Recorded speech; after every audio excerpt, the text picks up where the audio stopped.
Hey everyone, I wanted to shoot a video to show you how electromagnetic induction works. So I'm sitting at my work table. I've got some old sandpaper here. I've got some copper wire. It looks red because it's got some enamel coating on the outside of it for protection. I've got a package of LED lights. This is what one looks like up close. These are some neodymium magnets. Sometimes they're called rare earth magnets. And then this is a galvanometer. You remember from the last unit that electric charge is measured in coulombs. When you have a certain number of coulombs passing a point per second, that's called amperage, because a coulomb per second is an ampere, or amp for short. Current is a type of speed. It's a rate, okay? So this galvanometer, there's a needle here in the middle. The A here that you see stands for amp. The little letter in front of it that looks kind of like a U with a little tail on it is the Greek letter mu, or mu. I've heard it pronounced both ways. We use it to stand for the Greek prefix micro. If you put micro in front of a metric unit, it means 1/1,000,000th of that unit. So this galvanometer measures electric current in microamperes. Everything to the left of 0 is on the negative side. Everything to the right is on the positive side. Okay, so what we're going to do, we're going to move everything over here. We're going to hook up some electric wire to the galvanometer, and we're going to see what happens. So what I did, I took some copper wire and I coiled it about 400 times around this syringe. You can use any tube that you want. You don't even have to have a tube. It just makes it easier. This is just a syringe that I use to give my dog medicine.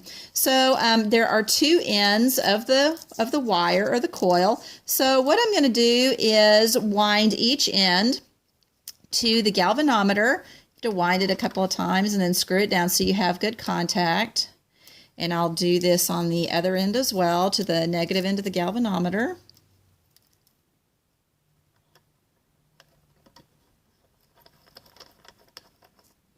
Okay. And everything that I got here, I found at Amazon. You could find some of this stuff at Radio Shack.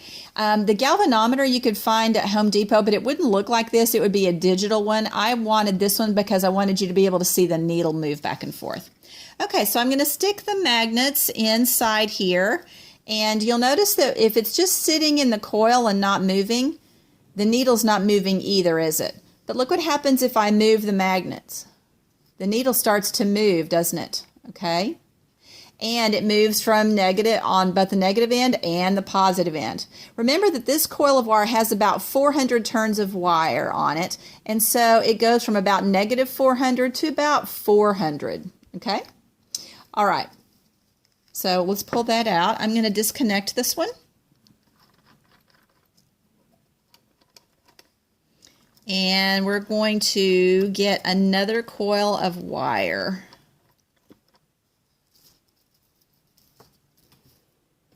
Okay, I've got another syringe here. You can tell that this coil is smaller. This one only has about 100 turns of wire. Okay, I'm going to hook this up to the galvanometer just like I did the other one.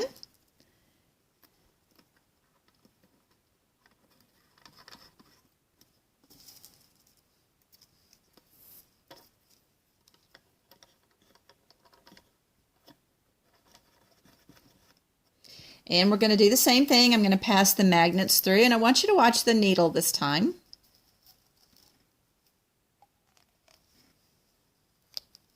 What do you notice?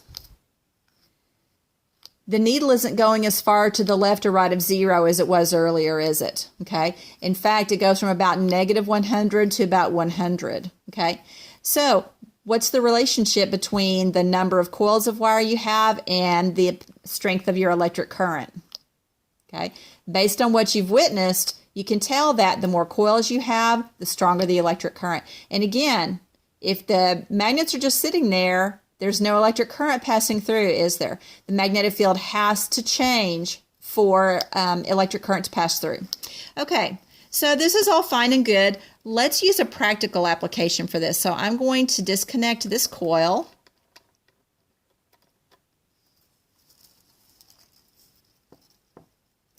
And I'm going to get the coil with 400 turns of wire around it again. But instead of hooking it up to the galvanometer, I'm going to hook it up to the LED light. It's got two electrodes here. And you want to make sure that you get really good contact. So you want to make sure that you turn the wire around each electrode several times to ensure good contact. And it's a little bit tedious. It kind of takes some doing.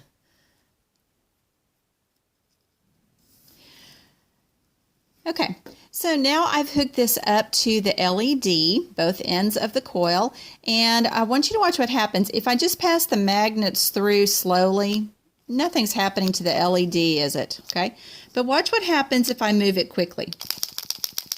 You see it lighting up? Okay, so that's electromagnetic induction.